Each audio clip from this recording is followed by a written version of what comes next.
Well, this is Dateline News and Conversation.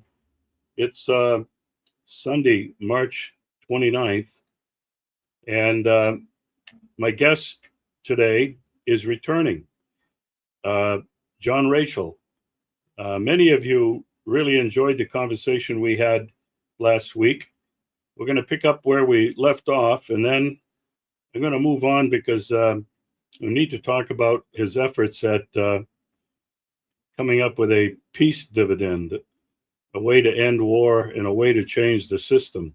So, John, welcome back to the show. Thank you, sir. How are you this afternoon? Pretty good, actually. Last time, when we finished, you wanted to talk about what a typical day was like where you're living in Japan, and we didn't get around to that. So let's start off with that. So what is a typical day like? Well, my typical day is 90% writing and research, but understand that my wife is a full-time teacher, so I am a house husband. I take care of the vast majority of the cooking and the shopping. And I bring that up because I go shopping every single day, fresh vegetables being a key to a good diet. And I ride my bicycle from my house into areas where there are various types of stores. There's a modern supermarket, and then there's little stores along the street, little stands. I ride through rice and bean fields and other vegetable fields. I ride down a very traditional Japanese street. They have actually taken down all the electrical lines and buried them, and it looks exactly the way it did about 200 years ago. The people here are extraordinarily friendly. I've been here for quite a while, so I'm something of a familiar fixture. People are always waving and saying hello, konnichiwa, whatever.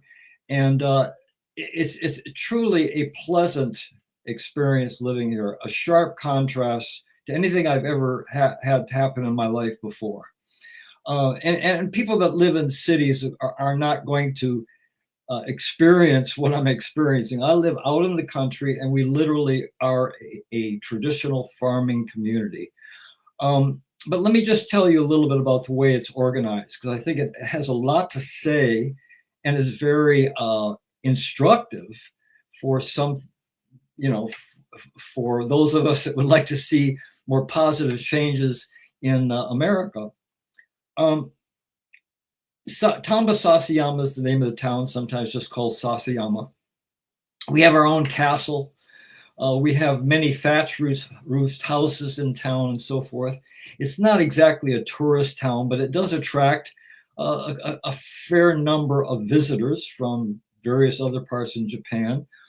We basically commercially farm two crops, rice and soybeans. We are literally known all over Japan for the quality of our soybeans. That's a whole other story I could talk to you about.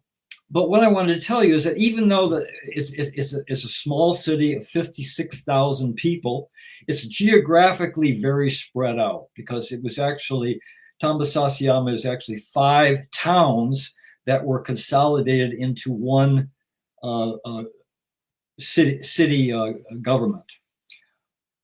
In spite of that, the town is broken up into villages.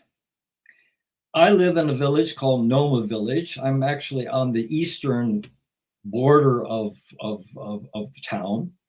And Noma Village has about 120 to 140 people living in it. Each village has a community center.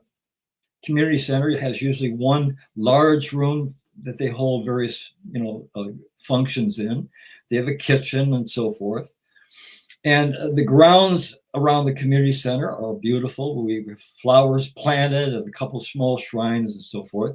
And at that community center, we have regular community activities. We have a bingo a day. We have a barbecue.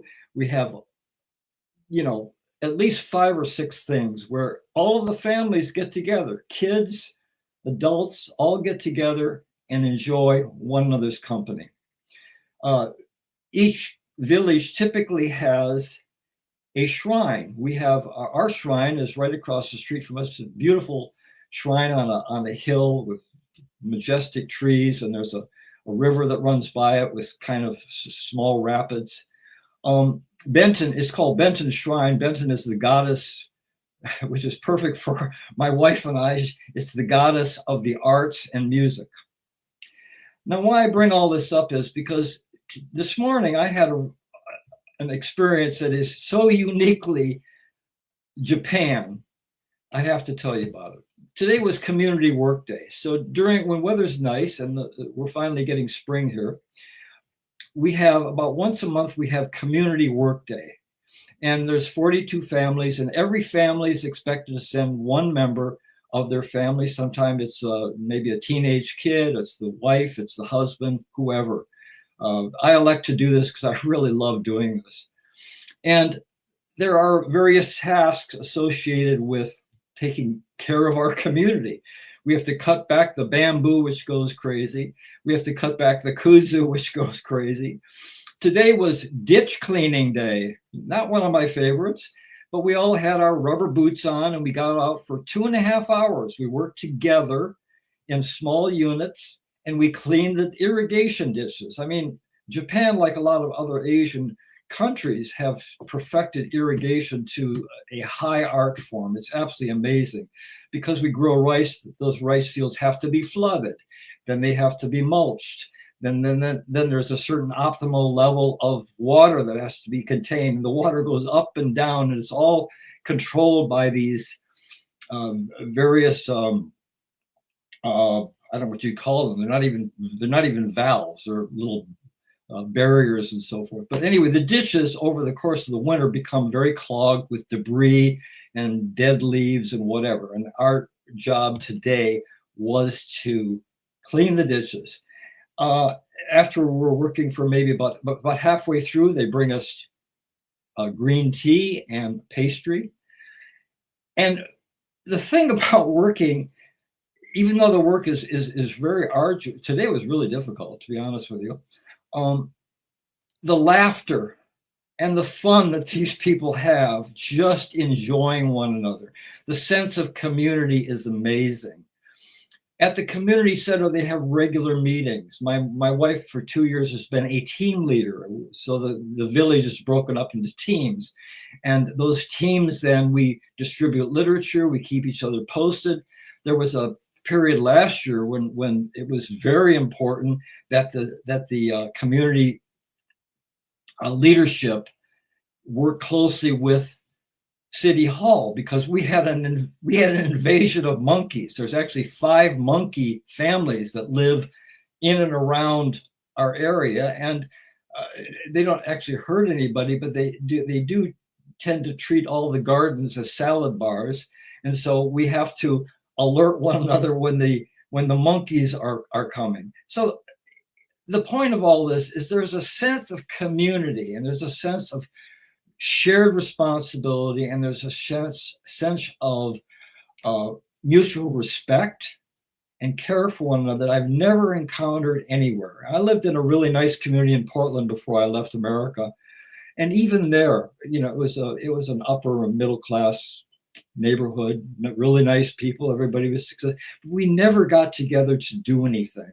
Nobody ever tried to organize anything. We barely even talked to each other, and it's a tragic commentary on, I guess it's a cultural difference. Although I think in small town America, people probably have more of the type of experience that I have.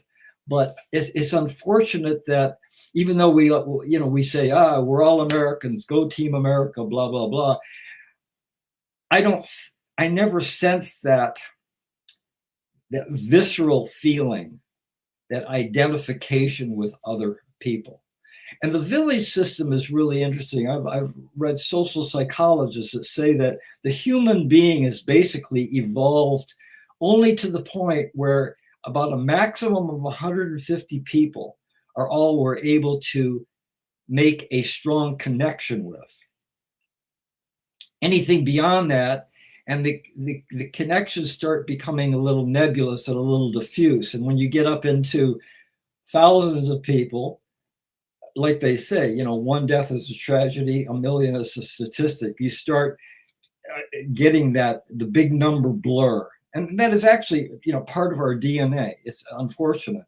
But the Japanese, whether they obviously didn't read the sociological studies, but they adapted maybe some sort of just, you know, intuitive understanding of this into this village system that is marvelous. I try to think when I'm coming up with my political ideas of how possible it is to organize people in the United States, to get people to connect one another and realize not only do we have shared responsibilities, but we share a lot of the same difficulties and obstacles. And everything I've built around my peace dividend, and I have also an electoral strategy, is built around the idea that we have a lot in common. And if we accept that instead of looking at the differences and finding things that divide us, then there's the potential of actually accomplishing something. Because as it is now, it seems like looking at America from the outside, it's just, you know, constant fighting and condemnation of one another and so forth. It's really a very sad state of affairs. But anyway, I'd actually like to hear what Regis thinks about the potential for, you know, real mass organization, because it's all, you know, even if it's mass organization, even if it's a 1 million person march, it still comes down to little groups of people. You know, 5 people from this community and 7 from that community and 10 from this community, who all then come together. And if there's some way that we can establish a sense of connection with one another, we have the numbers. The people that we're opposing are in a tiny, tiny, tiny minority. The people that rule over us, the ruling elite, are a very small number of people. We vastly outnumber them. And I think the potential is there. I spent the last 12 years wrestling with how to engineer that, how to configure my messages and my ideas such that they resonate with people. And then people say, yeah, I can totally identify with that. And so can he, and so can she. So let's work together on that. We don't have to agree on trans rights. We don't have to agree on all the other issues, but we can agree on many things that affect all of us equally. So anyway, Regis, are you still there? Of course I am. I'm taking notes. I'm just kidding. You're taking notes. Oh my God. I feel the pressure now. Well, I can't keep track of it all, you know. I want to ask you a couple of questions because I can relate to what you were talking about, that sense of community and the commons and shared responsibility, because I'm living in Yalta, and I guess in this general region there's about 70,000 people. It's really a mini San Francisco, because we're between the sea and the mountains, and everything goes downhill.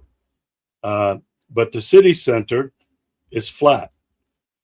And what I've noticed since I've been coming here, but especially in the last 6 years that I've been living here, is a sense of that community aspect. Now, the city, Yalta, to its credit, employs a lot of mostly elderly people who are like street sweepers, not only in the downtown area. And if you go down the downtown area, you're going to see them. They're going to be all over the place. They're cleaning benches. They're wiping pigeon droppings off the benches and off the seawall. And other people are sweeping it. You just don't see a lot of clutter, dirt, cigarette butts, and that kind of thing in town. And now I live up on a hill and in a small section. I think most of the buildings were built in the 1950s, so the Soviet era. Those street sweepers and people who pick up and clean and cut branches are all hired by the city. And I found that really remarkable. And this isn't just, once in a while. It is almost constant. The other thing that I've noticed that, and I think it's a holdover from the Soviet era, was a sense of what you were talking about is this place belongs to us. It's the commons. And whether it's like we have behind our apartment here, a grassy area with a couple of trees around the outskirts, and children play there. People walk through there to get to further up on the hill.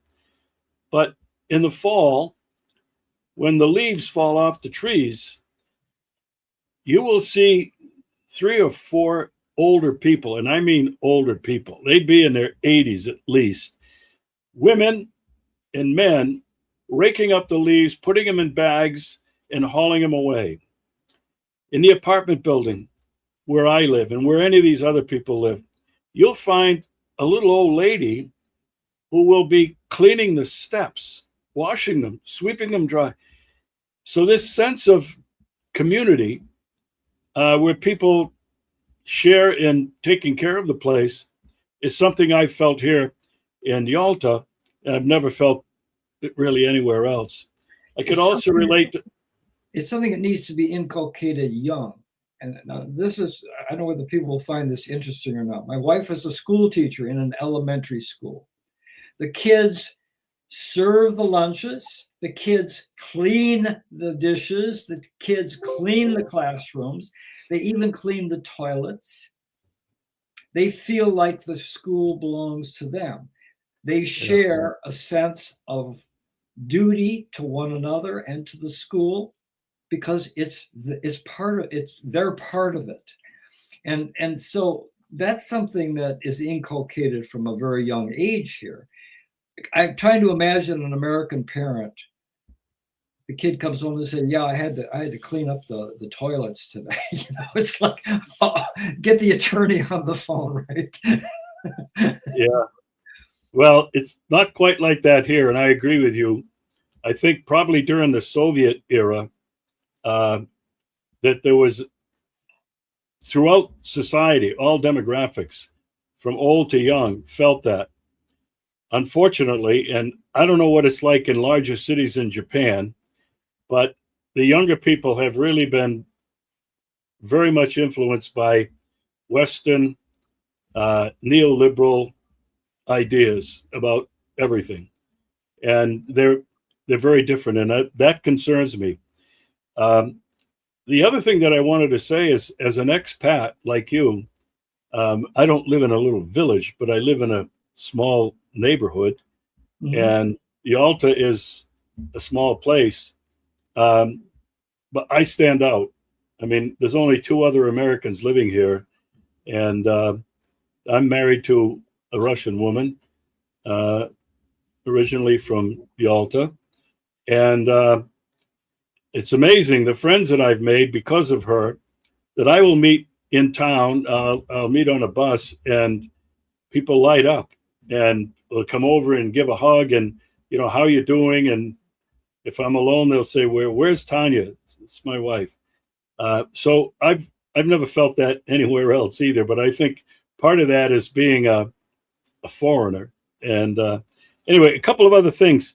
Do you think that in other parts of Japan, now I've been to Japan twice, and I wasn't there long enough to experience what you were talking about, but do you think that sense of community from young people to old people, or old people to young people, exists everywhere? I know that the Japanese are incredibly organized.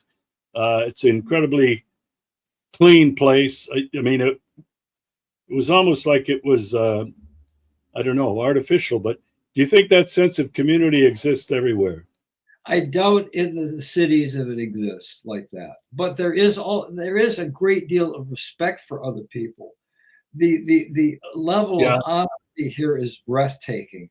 I had a friend who was teaching English here, and she went to Osaka, and she had her laptop with her, and she left her laptop in the ladies' room at a JR station, JR Umeda station. It's one of the busiest stations in all of Japan. There's thousands and thousands of people that go through there every day. She left her laptop apparently on the counter above the sink. When she washed her hands, she walked out. She got all the way down, halfway back to Sasayama, went, "Oh my God, I left my laptop." She went, jumped on the train going the other way, went back. 2 hours later, the laptop was still sitting there. And I have many other stories like that. So let me tell you, before you go on, it's the same thing here. I'm not sure if it's the same thing in Moscow or the larger cities, but I can tell you here in Yalta, my wife, just a few days ago, was in a hurry and she left her debit card, or it fell out of her pocket on the steps coming out of a shop. And off she went. She came home and couldn't find it. And she got a telephone call the next day from somebody said, "I have your card." And this has happened to her and to other people many times, that if you forget something, you leave it somewhere, people are not going to appropriate it. They're not going to, you wouldn't call it stealing, but, I found it on the ground, I'll pick it up, money doesn't matter. So that's an amazing thing as well that I've never seen. I've never seen anywhere. That's just one thing. But when you go into the big cities, generally people are very respectful. If they see a foreigner and they see that you're having trouble, they will volunteer to help. And in their broken Japanglish that they speak, they help you out. I mean, people here are very, very nice. You look at the crime statistics. There are virtually no homeless people here. The few homeless people that are here, they still get a government subsidy so they can eat food, so they don't end up, breaking windows and stealing purses. The last time I checked, this is many years ago, but I'm sure it hasn't changed. The total number of people killed in Japan in 1 year, this is a country with 125 million people, was 511. Compare that with that's killed in a homicide. Compare that to America's, like what, 18,000 every year. I've never heard of a citizen here being killed by a police officer ever, for any reason. So, I mean, for one thing, trying to own a gun here is virtually, I mean, it's an obstacle course. You have to take a long course. They have to teach you gun safety, blah blah blah. You get a special. You have to have a reason. For example, in Sasayama here, several people have shotguns because we have wild boar. I mean, and these are nasty animals. I mean, they don't just destroy your garden. They've killed people. So having an arm in that situation is a necessity. But you have to prove that. The other thing is that drugs.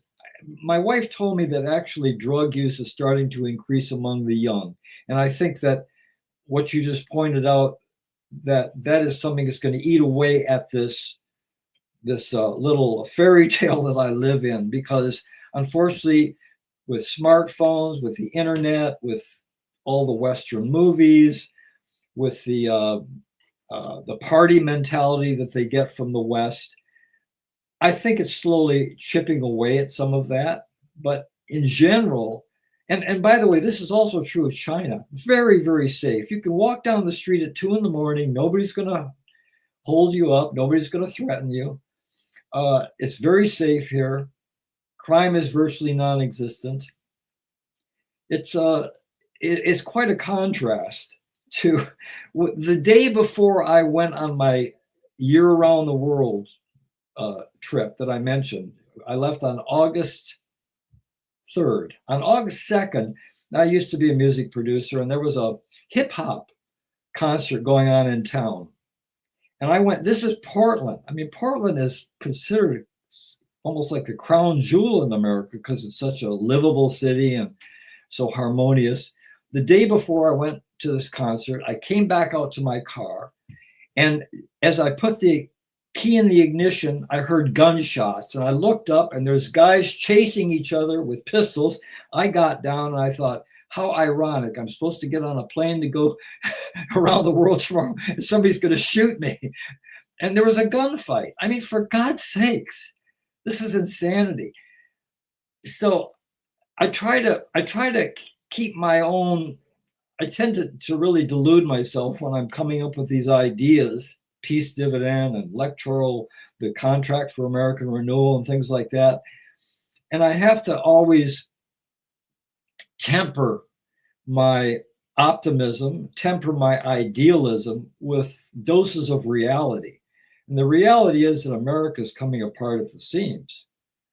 And all of the things that we're talking about, not being able to, the pickpocketing and the theft and the violence, and they're all just symptoms. I don't think America is fundamentally evil or fundamentally corrupted. I think most people are a lot of the people that perpetrate anti-societal activities are desperate. They're just desperate, and desperate people do desperate things, Yeah, it's the same thing here in Russia.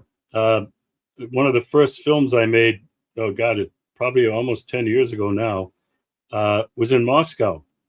I was struck by how safe the place was. Somebody made a comment here that Japanese police don't even carry guns. When I first came here, and in Moscow and wherever, the police did not carry weapons.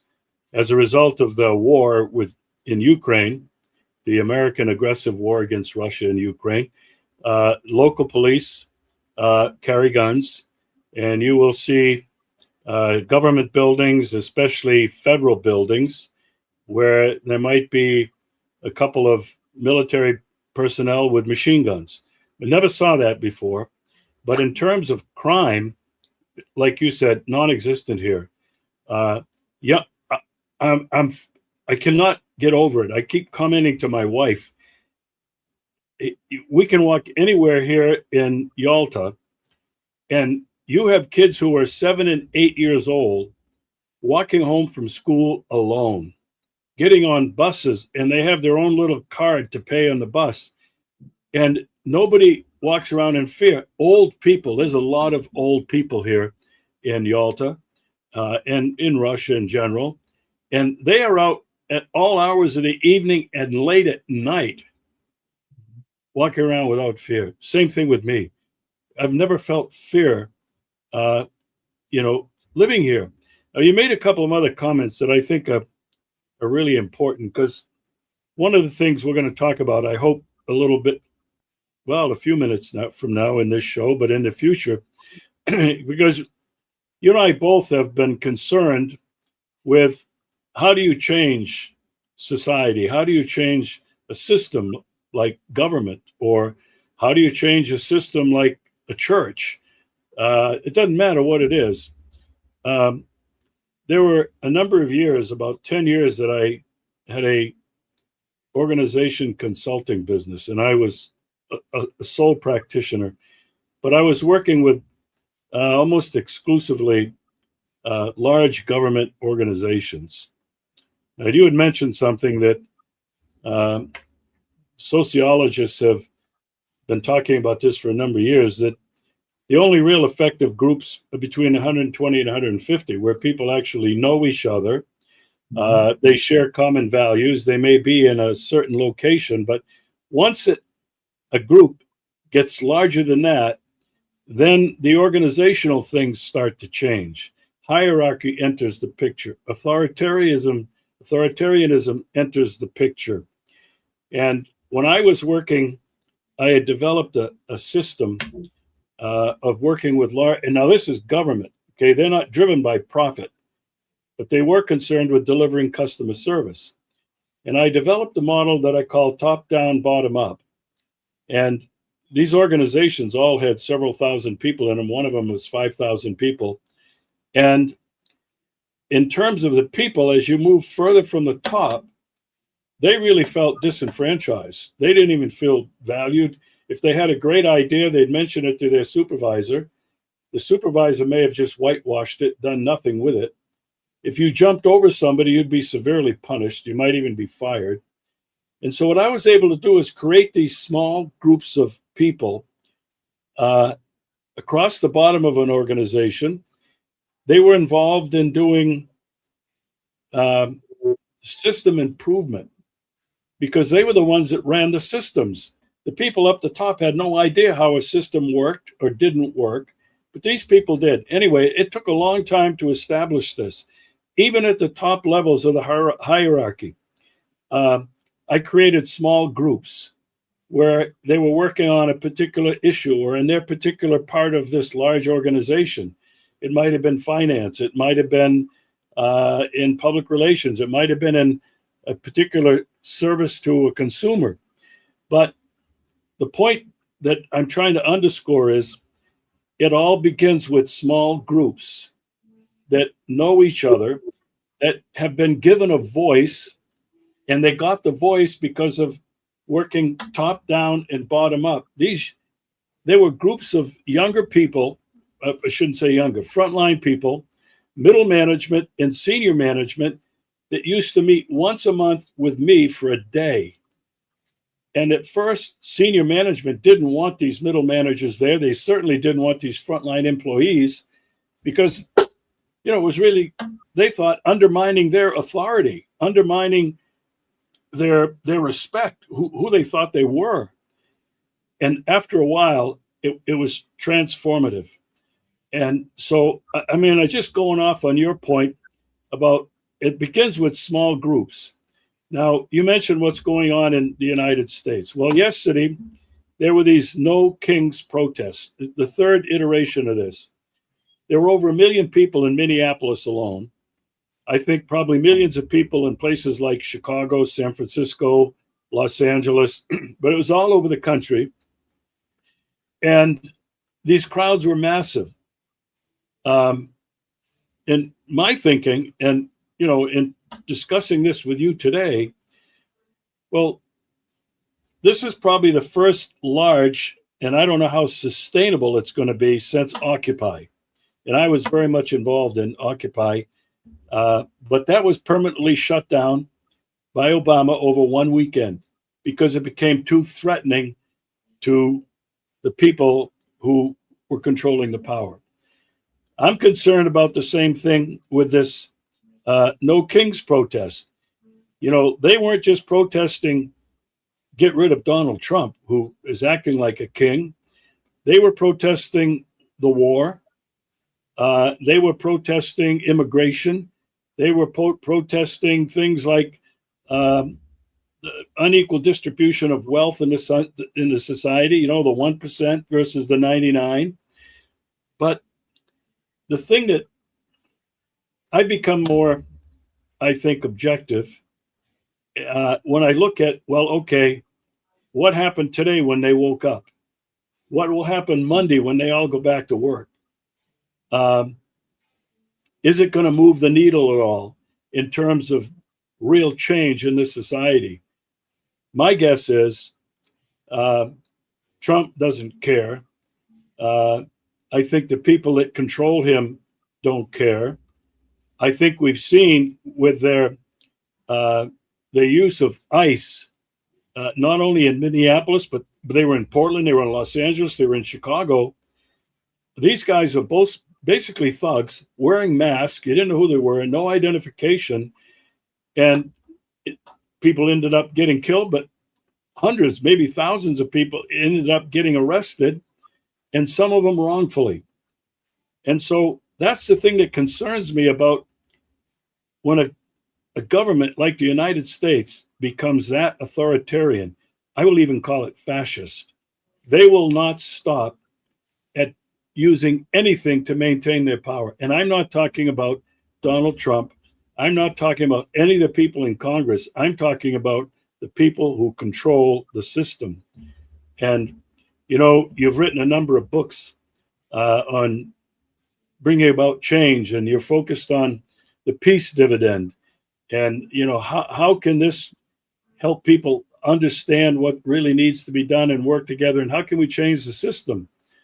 But your last book, and this is what I wanted to ask you about. It was entitled, I think if I got it right, The Hijacked Peace Dividend. Yeah, America's Hijacked Peace Dividend. So my original book was 2016. It was called The Peace Dividend, the most controversial proposal in the history of the world. Being a little hyperbolic there. But actually it is, because whoever heard of a government refunding, $18,000 to every single citizen? But that book was, it fell on deaf ears. And so I tried to simplify the message. Maybe the peace dividend idea is too complicated for people. So I came up with a book called War is Making Us Poor. And that book basically said, our future is being stolen right out from underneath us.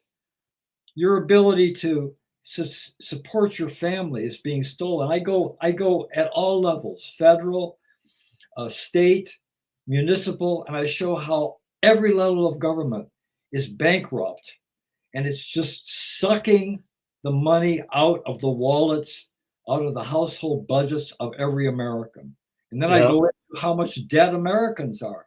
It's only like 80 pages long.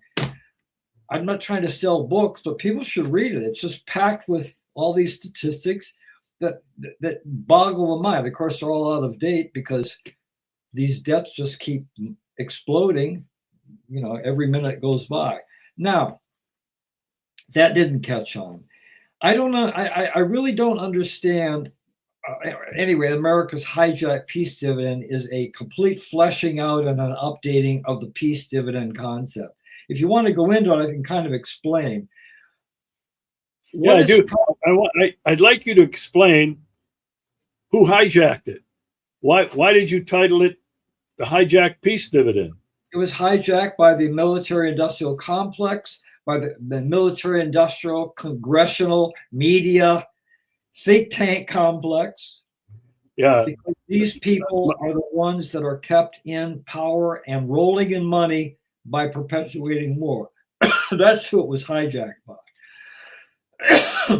People probably don't really remember this, but the peace dividend was actually fairly widely discussed. In fact, the World Bank did a whole study on the peace dividend in 1994, I think.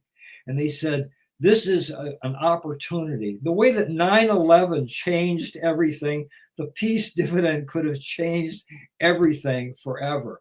There was a guy named Francis Fukuyama who wrote a book called The End of History. Do you know that book? Yeah, I'm familiar. I haven't read it, but I know who he is. Premise was that the history is about the struggle between good and evil, good being liberal democracy and evil being communism and all of these authoritarian fascism, and that liberal democracy with the fall of the Soviet Union had fallen. Therefore, history has now ended. It's a completely ridiculous premise. But this book was extremely widely acclaimed. A lot of people recognized that in 1992, we were facing one of those rare moments in the history of humankind when everything could have changed. So for about 8 years, the military budget of the US was held about the same, dipped down a little bit, and then now between 1992 and now, we've spent over $19 trillion on the military. $19 trillion on the military. And who are we fighting? We're fighting a lot of people that don't want to fight us, and it boggles the mind to realize that we literally were conned. We were defrauded into funding all of this with our own money. Not just taxpayer money, but all of the indebtedness. We are all responsible for that money. It's going to haunt America for the next several decades. Maybe it may actually bring America down completely. It may completely crash the economy. The dollar will disappear as a world reserve currency. Everybody's going to go running from us. Nobody's going to buy our treasury bills. We think inflation is bad now. Wait till you have to spend, $2,600 to buy a loaf of Wonder Bread. So the point is that we had that opportunity, and it was hijacked by basically two forces. One was economic, and those are the people that always benefit from war financially, the investors. And the other one was an ideological hijack, the neoconservatives, the Project for the New American Century, that decided, yes, America is now the greatest force in the world. It is our turn to be the most powerful empire in the history of the human race. Those people, lunatics that they are, they combined in with the common interest of perpetuating war, hijacked the peace dividend. All of our they're talking about a budget of $1.5 trillion, $1.5 trillion for next year. I mean, these figures are mind-boggling. So I have graphics in the book showing what $1 trillion looks like. $1 trillion in $100 bills on pallets looks like one of the World Trade Centers. It's an inconceivable amount of money, and all that money, none of that money is necessary. Our spending that money is completely unnecessary. We manufacture enemies. We manufacture the need for war. We lie about the wars. And when I started to really look into it, I realized we've been lying about wars since the end of World War II. I go back. We've been lied to for the last 500 years. Yes, that's true. The entire story is a lie. But I have to say this, okay? I've been involved in anti-government, anti-war movements, protests. I basically, as a filmmaker, began documenting all of these things and commenting on it and interviewing people like I'm interviewing you now. And the thing that, God, I was a big part of Occupy. I created the Occupy Maine TV show. Once a month through 11 months of Occupy in Portland, Maine, we did a show, an hour-long show in Portland, Maine's TV studios. And we were the only one in the country that, in the beginning, that did this. And I had so much faith that Occupy and this whole concept of we are the 99%, they are the 1%, the whole economic structure, and we're going to live a different kind of life. The Occupy encampments and all over the country, really, and even around the world, were an example of people coming together in small groups to share our common misery, but to work together to come up with a different way of living. And I bought into that hook, line, and sinker. And then I saw it crushed by Obama. And as these years have gone by, John, I have any of my friends that remain are activists, and they're all in their 70s and 80s, and they've been at this their whole lives since Vietnam. And they're still out there, several times a week, standing on a street corner, handing out pamphlets with their signs. I'm sure they were part of the No Kings protest yesterday. But what I see happening in the United States, and it has a lot to do with why I left, is the United States now is a fascist country. All of these ideas, all of this liberalism, all of this egocentric mentality, I'm important, and the loss of sense of community. We have been so divided and pitted against each other that we've been easily controlled. And, when I'm listening to you talk about the peace dividend, I understand that. Several of my friends, they've not written books, but they've been involved with doing protests and small interviews and this kind of thing, explaining exactly what you were talking about to people.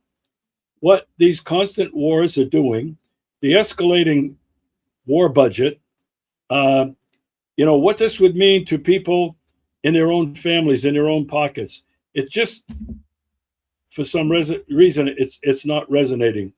Now, So what I see happening, as I look at what's happening in the United States, as I watch what Donald Trump is doing to further fracture the country, to further isolate the United States from the rest of the world, I see that economic, political collapse coming. And I've been saying now for the last at least a couple of years, at least, that the only way that system that's in place in the United States and in Europe, the Western world, is for complete financial and political collapse. And as I look at the politics across the EU, the same thing. They're unelected, they're loaded with corruption. You look at the United States, yeah, we elect them, but you know what? We haven't figured out it doesn't matter. No matter who's in there, Democrat or Republican, nothing changes.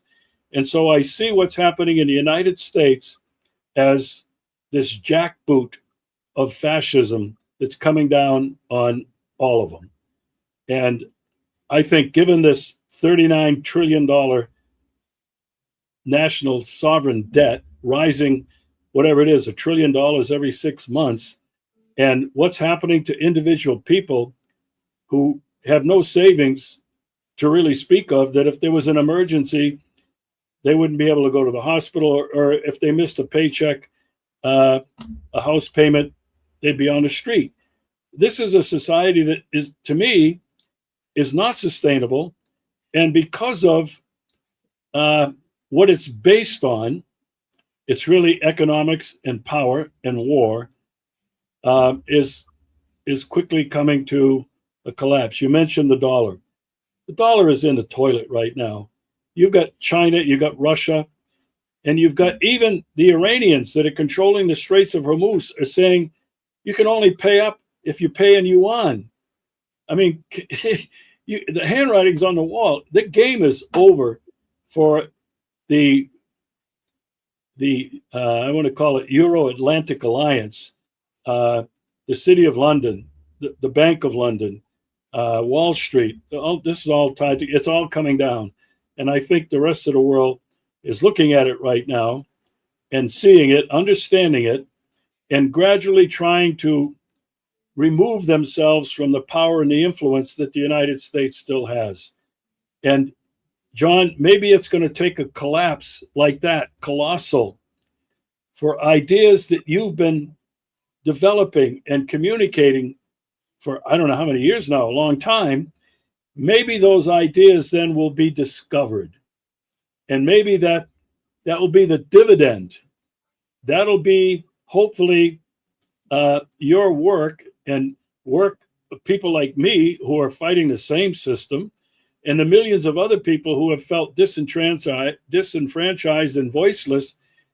Maybe after the crash, these ideas that have been percolating from Occupy to Peace Dividend to changing from a military industrial complex to creating and manufacturing things that improve life in the United States and around the world. That's kind of how I feel about it now. And I think what your work, what you have done with your books and your music, I think you and I might not see it, John, but I really believe that what we have been doing and promoting and working on will pay off after we're gone, after the system collapses. It's hard to know what brings about a tipping point. I don't regret doing anything I've done, and I don't feel particularly personally offended by the fact that people have not embraced my ideas en masse. But the thing that differentiates what my books and my strategies is that I actually give people something to do. Now, you may or may not believe in this particular solution, but as it is now, so you have No Kings. I just read today that No Kings is funded by Soros and several other organizations. Democratic Party. So here we go again. Oh, if he's got an R by his name, he's bad. If he has a D, it's good. It's just nonsense.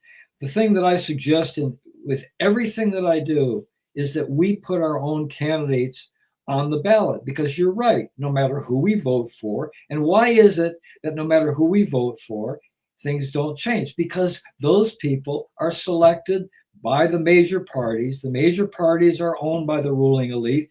Therefore, while it is still possible to put, and I've worked with a lot of independent candidates, it's getting harder and harder by the day.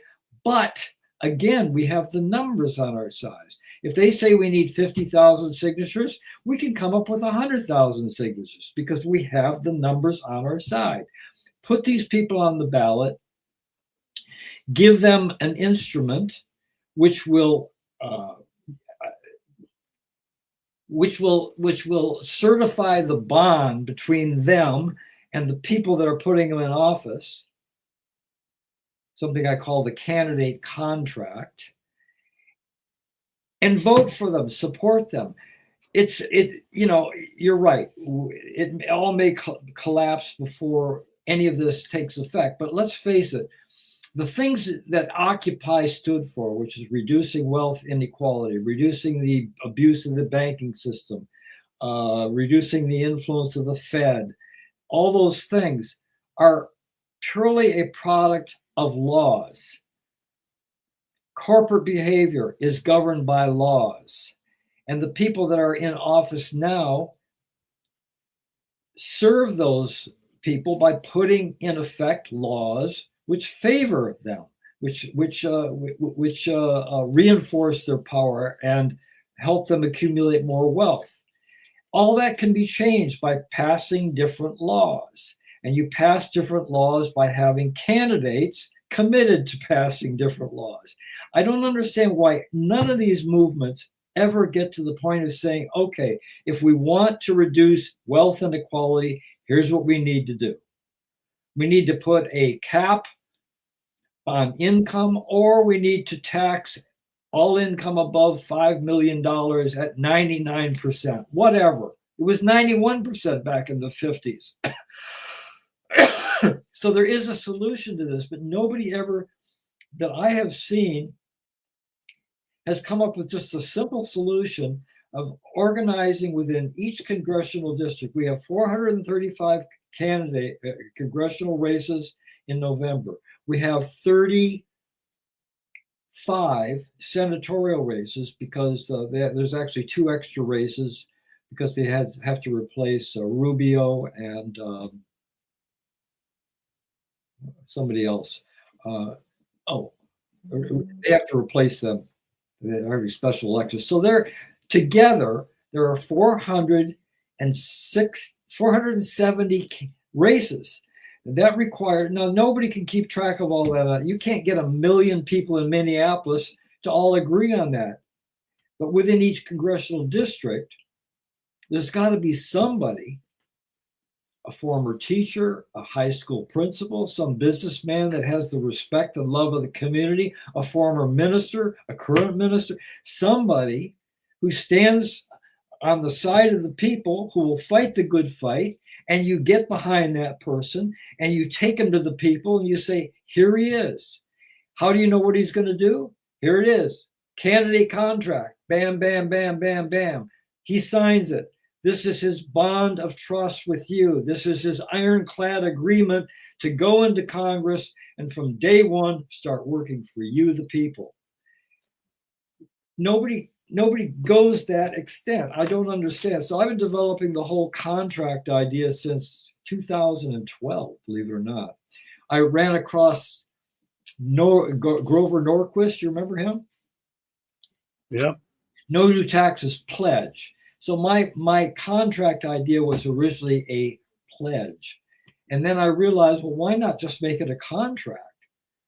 And so it evolved into a candidate contract, and it's called the CFAR, Contract for American Renewal. And on there are all of the items that are supported by 60 or more % of the population nationally, or the voting population.